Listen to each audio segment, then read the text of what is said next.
Hey, I'm Vicky and I'm going to be talking all about the daily habits of frugal people.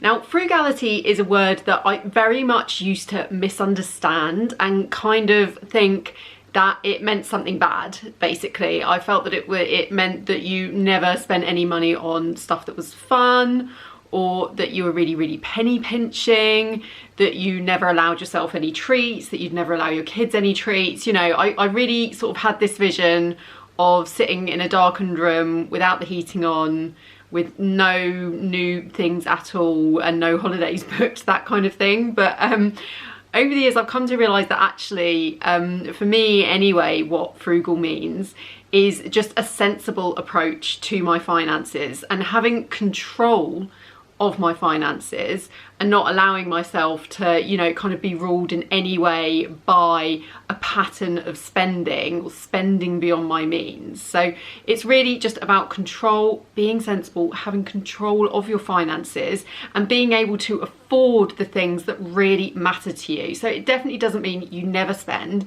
It means that you prioritize the things that you really need and that really matter to you, whether that be a really nice holiday or a big wedding or a brand new house. I'm going to be sharing some amazing frugal tips that you can incorporate into your daily life right now.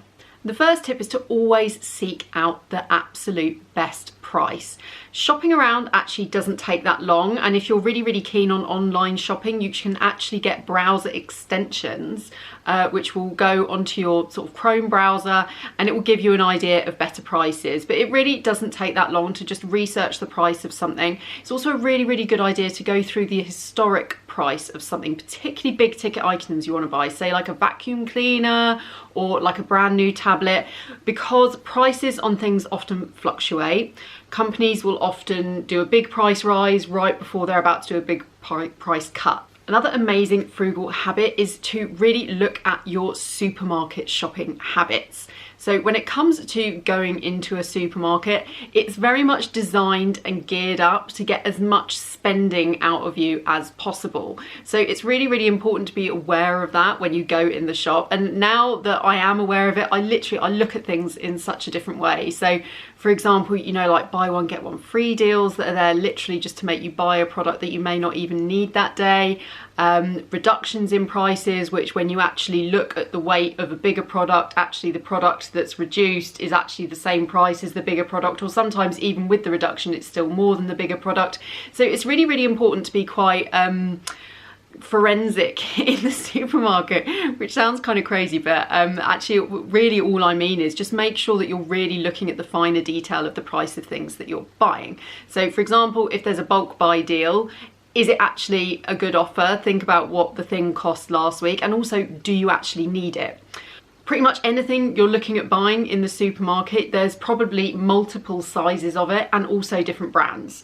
So first of all, the actual branded products generally tend to be more expensive, but not always. And I'm going to give you an example in a sec.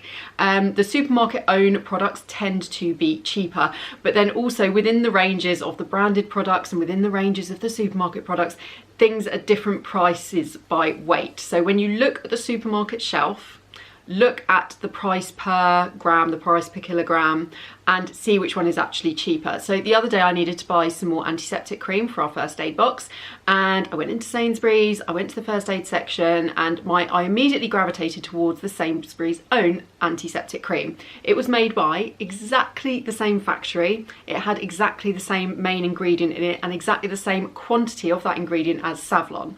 So Sainsbury's own, the Savlon were basically the same. However, the Savlon cream was a slightly different packet. And when I looked at the price by the weight, the Savlon was actually way cheaper, like 50% cheaper. So I think it just goes to show you, my point of that is that yes, more often than not, branded products are more expensive, but they're not always more expensive, particularly when offers come into play as well. So always check the price by weight. And eating less meat is another really great daily frugal habit that you can incorporate into your supermarket shop.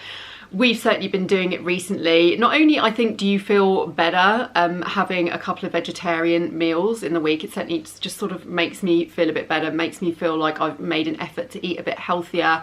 It sort of expands your horizons in kind of like in terms of the different types of meals that you have, but it definitely saves money. Like a can of beans, pulses is a lot cheaper than buying beef, pork, chicken, that kind of thing, and certainly fish as well. My next great frugal tip is to adopt a 7-day rule, a 7-day cooling off period for anything that you are tempted to buy. Now this is stuff that you don't really need. So for example, if your kids have grown out of their school shoes, obviously that's something that you need to buy. I'm talking about the nice little treats, the new dress, the new boots, the new ornament for the house. Now 7 days is what I'm saying here, but it can be whatever length of time you want to set yourself that you're going to follow. It can really help to delete your debit card details from your phone. You have autocomplete on your phone or on your computer where you can literally just like pay with the touch of one button, and it almost feels like you haven't spent money at all because it was so easy. It can really help to delete those details, so you'd have to manually input your card details. That just can sort of remind you to hang on, wait a minute, 10-day wait, 7-day wait, whatever sort of waiting rule you want to set on yourself before you spend that money. My next really helpful frugal tip is to always have a fun fund. It's really important that you allow yourself to spend some money on the stuff that you like to do. Obviously seeking out free fun is important if you're trying to save money for a particular goal, but I also think it is important as part of your budget, and I've always made sure that I have this, to have a little bit of money set aside for the fun stuff. Say that you want to take your kids to a particular theme park or a trip out to the theatre, that kind of thing, or even just a simple lunch out at the weekend. Having that fun fund programmed into your budget, and that's a really key part, I think, of making frugality work for you, is having that budget and accepting that sometimes you're gonna want to splurge on something that you didn't necessarily have to have, but having the fun fund, I think, really keeps you on track in terms of your other frugal habits, because occasionally you're rewarding yourself. Another great daily frugal habit to adopt in your life is to buy used. So this applies to all kinds of things, from clothes to tech to books. So easy to buy used books on, for example, Amazon. Whenever you find a book that you like, you will probably see under the description of the book in ways to buy, there's normally a buy used option, and it can be like half price or even less. I've picked up books for just 10p from the Amazon used bookshop, and they're absolutely fine. Maybe they've got a cracked spine. Some of them have arrived and they look brand new. And have a look to things, online marketplaces such as Facebook Marketplace, to see if there are any free things that you can find on there. There are certain online marketplaces that are actually giving stuff away for free. For example, in our local area, we have a Don't Dump It Facebook group. And there's all sorts of things that lands on there, like garden furniture, toys, loads of stuff, totally free, as long as you are prepared to go and pick it up. So if you're in the market for, like, say, some new garden furniture, you could actually be picking something up for free or very little money online.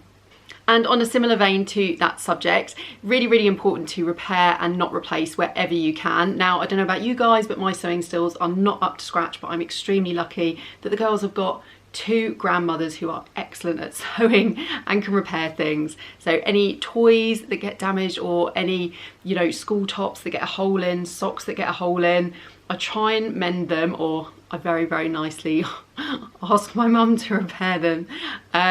Anything that breaks in the house, we always make a real effort to just try and repair it first. Any pans that have just gone completely disgustingly gross, I try and do a really deep clean before I consider buying something brand new. And my next frugal tip that I really recommend that you adopt in your daily life is to use deals and spend your reward points. It's really easy to lose track of things like reward points on things like your Nectar card, your club card. We now have our club card. We seem to get both paper vouchers and also vouchers on my app as well. So it's really important to try and keep track of that. We tend to save up our Nectar points for the end of the year. It used to be that you could double them up with Sainsbury's Nectar Double Up. Sainsbury's has now stopped doing that, which is a real shame. However, what we do is we still save them up until the end of the year, and we use them towards our big Christmas shop, just to save a little bit of money on Christmas food, because the Christmas food shop is always quite expensive. It's also really, really important to take advantage of deals that are just right there available to you. So vouchers, money off, that kind of thing. I'll give you an example. So with Sainsbury's, if you have a Nectar card, you'll have access to a thing called My Nectar Prices. This tends to be tailored to you on specific products that you buy regularly. So just to show you, this is in my Smart Shop app for Sainsbury's. And if you use the Smart Shop app, so that's where you go around the shop and you scan with a handheld device like your phone or the ones that you can get at the entrance, you get these deals. So for example, I've got money off the orange juice that we always buy here, spinach, which we normally have that every single week. There's something here for barley water, lemon squash. We don't buy that, so I wouldn't bother with that because I don't want to be sold to. I just want to take advantage of the prices that actually mean something to me. Hovis bread, which is what we buy. So it's really, really important to always be aware, wherever you like to shop, what are the deals that they have to offer and how can you take advantage of them? And on the similar vein to that, so what is your favourite supermarket and what kind of time of day do they tend to put yellow stickers on their products? So if you don't know, yellow stickers are a discount that is put on products that either are going to expire that day or are going to expire very, very soon. Basically, they're the products that the supermarket wants to shift immediately. It varies branch by branch. A lot of branches will be putting yellow stickers on food at about 5 o'clock, but some of them put them on first thing in the morning. So wherever your favourite branch is, go up to a member of staff and just say, hey, I'm just wondering roughly what time do you tend to put yellow stickers on the products? And then you can coincide your shop with that and get some money off your food. And speaking of food, another really great frugal habit is to use up everything in the kitchen before you make your weekly meal plan and before you make your shopping list and go to the supermarket and buy stuff. And speaking of meal plans, I think it's really, really important to commit to the meal plan. We've all had those days where you've got to the end of the day and you're like, oh, I just really don't feel like that food today. And that can be really, really hard, and therefore, you know, that can lead to like last minute trips to the supermarket, which inevitably leads to you know, like overspending on your food budget, or like buying a bunch of other stuff that you didn't need just because you went to the shops when you were hungry and you had like eyes too big for your stomach syndrome, which is often a pitfall that I fall into. It can be much easier to commit to your meal plan if you incorporate into that some nice recipes that are inspired by, like, you know, your favorite takeaway dishes. And I found what's really, really helped us is finding some amazing curry recipes to cook at home, because that saves us the sort of 25-30 quid on an Indian takeaway. It's really, really helped us to master cooking our own pizzas at home. That saved us so much on pizza takeaways. And then it's also really, really helped me to have a really good peri-peri chicken recipe, because that's something I often crave, and that helps me just swerve away from the Nando's craving when I have that. I really hope that you found these daily frugal habits useful. Have you got any to recommend yourself? Please leave them in the comments below. I would love to read them. Thanks so much for watching, guys. Bye.